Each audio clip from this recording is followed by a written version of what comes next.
December had 31 days.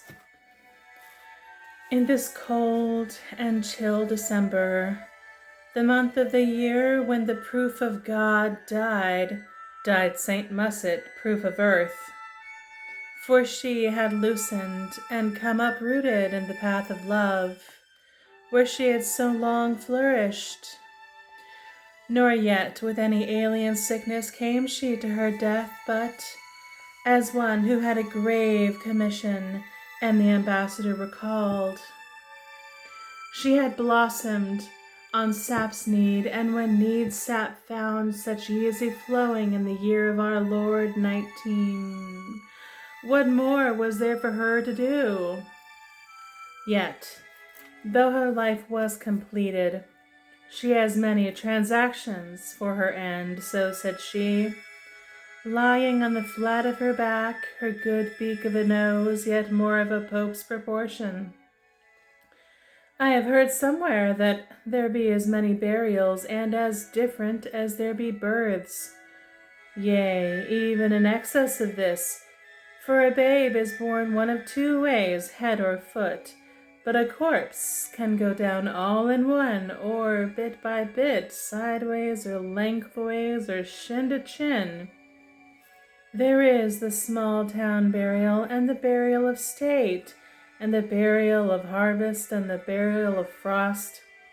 There is cracking and crating, as they understand it in the district of the Ganges, and there is the upright and the supine, and the head to heel. There is urn burial or cremation. There is the flesh-eating stone, the sarcophagus. There is embalming and stretching of the gut. There is lamenting and there is laughing. There are those buried in trenches and those in tombs, and those on hills and those in dales, those buried of shallow and those of deep digging. Some are followed on foot, and some are followed in carriages, and some are followed in the mind alone, and some are not followed at all. Some have a Christian and some a pagan rite, and some are swallowed up for an hour in churches, and others are accompanied with wine and song and covered with the leaves of the day, the while the ass brays in the marketplace, and the sound of the wine-press is like the gush of a girl's first sorrow. Now I leave behind me to those who shall follow, or I much mistake my prowess in these ripe days of my life, she having reached a good 99. Many mourners of many races and many tempers, and as they loved me differently in life, so I would have them planned differently for me in death. Think then of as many manner of rites of interment and ending, burning and cracking, as there be ingenuity only, she said, in that logical measure that had made her a great politician all the days of her hour. Plan differently, for if you burn me first, how shall you lay me out for shriving? And how, if you drop me in ocean, can you also bind me with earth? Nay, you must come to the matter with forethought and no jealousies, so that I stay not too long in that condition which left to nature is most unseemly, like many of her raw tricks. Therefore, provide a counsel and plan with fecundity, and bring about as good a series as the wits of women can devise. So, it was that when she came to die, there were many so hard pressed with lamenting, and some so glut with vanity, and others so spoiled of thought, that a wrangling was heard for full 48 hours, the while she lay easily, as if she sensed in them a little old-time custom. First 40 women shaved their heads, all but Senorita Flyabout, who for no woman quick or dead would alter her charm, and carried her through the city on a monstrous catafalque, and then in 40 different heights, These women went down upon their knees in the darkness of the Catholic Church, and then she was sealed in a tomb for many days. And the women twittered about the tomb like birds about the border of a storm.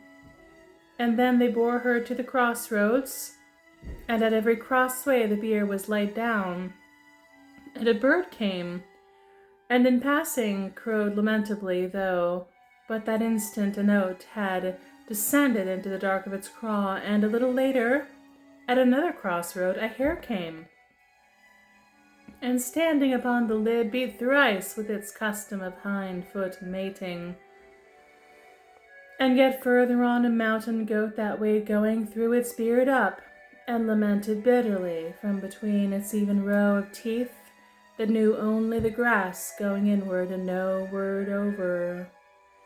And a little later there were many forks going hither and thither, for the spring in the grass had seen many herds going 4 ways, and love making a common pasture for a season, what with moo and bray and hoof and heel stamping for telltale. A night owl came and sat upon one end of the great and ebon tassels, and he said, or so the parishioners aver, "Oh God," as if it were his heart's first need. And still later a ground thing, not to this day identified, came upward out of the earth and stood a while, and still purblind and lidless shook its fur from throat to tail in one long slow undulation of misery, and descended again. Now a tup so new with life that it walked on waves came, and raising its God-gift of a mouth said, "Bah!" And so it was that they hurried on and laid her in the earth of a little village, and then they put her low in a great city, and some buried her shallow and some deep, and women who had not told their husbands everything joined them. And there was, veiled face downcast, and bare face upturned, and some lamenting sideways, and some forward, and some who struck their heads together, and some who carried them one to one. And they carved her many tombs, and many sayings, and much poetry was cast for her. And in the end they put her upon a great pyre, and burned her to the heart, warming her urn for her with their hands, as a good wine bibber warms his cup of wine. And when they came to the ash that was left of her, all had burned but the tongue, and this flamed and would not suffer. Ash. And it played about upon the handful that had been she indeed, and seeing this there was a great commotion, and the sound of skirts swirled in haste, and the patter of much running and feet, but sinewy to fly about, came down upon that urn first, and beatitude played and flickered upon her face, and from under her skirts a slow smoke issued, though nothing burned, and the mourners barked about her covetously, and all night through it was brooded about that the barking continued like the mournful baying of the hounds in the hills, though by dawn there was no sound. And as the day came, some 100 women were seen bent in prayer. And yet a little later, between them, in its urn on high, they took the ashes and the fire and placed it on the altar in the temple of love. There it is said it flickers to this day, and one may still decipher the line beneath its handles, "O ye of little faith."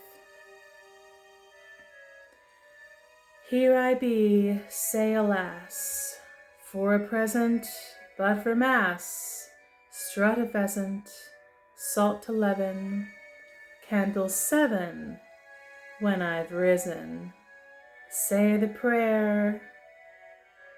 Here mount I, be no stair, be no rope, be no rung, my way hung.